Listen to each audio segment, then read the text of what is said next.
When someone has a mental illness, treatment can seem unclear and recovery can feel impossible. The question becomes, what are beneficial measures individuals with mental illness can undertake as far as treatment and providing a road to recovery? What will be discussed in this presentation are treatments such as meaning-making and the involvement of relatives. By defining the term meaning-making, the purpose of this presentation is to provide evidence that meaning-making, as well as the involvement of relatives, is an effective method of battling mental illness. When a person has a mental illness, symptoms such as depression and anxiety can make life feel stagnant and hopeless. This presentation is worthwhile because it provides evidence that a person can gradually improve life and well-being through leisure.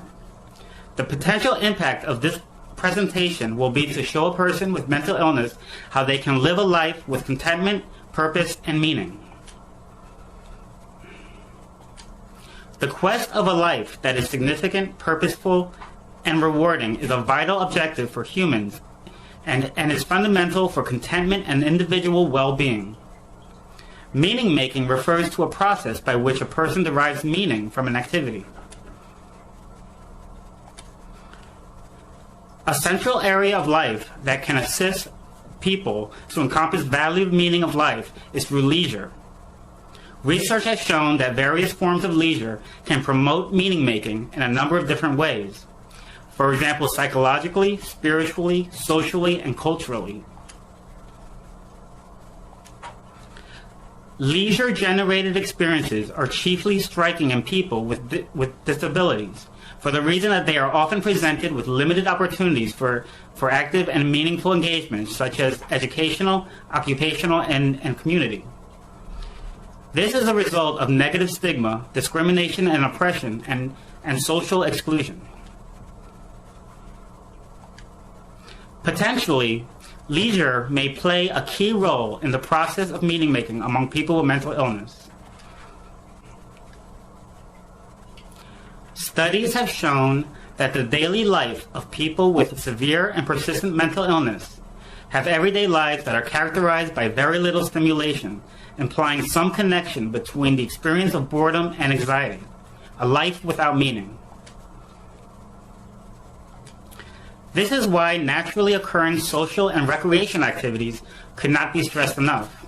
Such activities appear to be important not only because they help to structure and fill the person's otherwise empty time, but also because they provide opportunities for the person to explore and express aspects of his or herself, give meaning and purpose to the person's life, offer enjoyment and pleasure, contribute to a positive and effective sense of self-worth and belonging, and finally, help to counteract symptoms. The study participants provided a number of examples and illustrations to describe the role of leisure in meaning-making. For example, such activities as going to movies, listening to music, reading books, visiting art museums, and participating in cultural events provide a sense of meaning, a sense of purpose in life. One participant spoke about the benefits of creative leisure, including painting and drawing. This makes her life meaningful. Specifically, several key themes of meaning-making through leisure were identified from the data, including the role of leisure in promoting a joyful life, a composed life, a connected life, a discovered life, and a hopeful and empowered life. Another aspect of treatment is the involvement of relatives. An important element for successful involvement is the existence of trusting collaborative relationships between the person with mental illness, their relatives, and the mental health worker.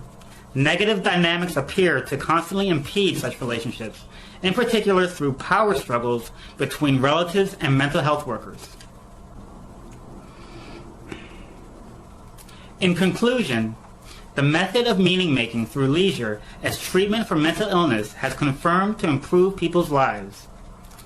As far as the involvement of disciplines such as behavioral sciences and psychology, the future effect or result of meaning making can lead to a brighter future for people who are overwhelmed by symptoms including anxiety and severe depression. When it came to leisure activities such as listening to music or visiting a museum, one participant exclaimed, "These give my life meaning." Whether it is creative leisure such as arts and crafts or simply reading an intriguing book, educating people with mental illness on the importance of meaning making can have great benefits in living a content and purposeful life. Thank you.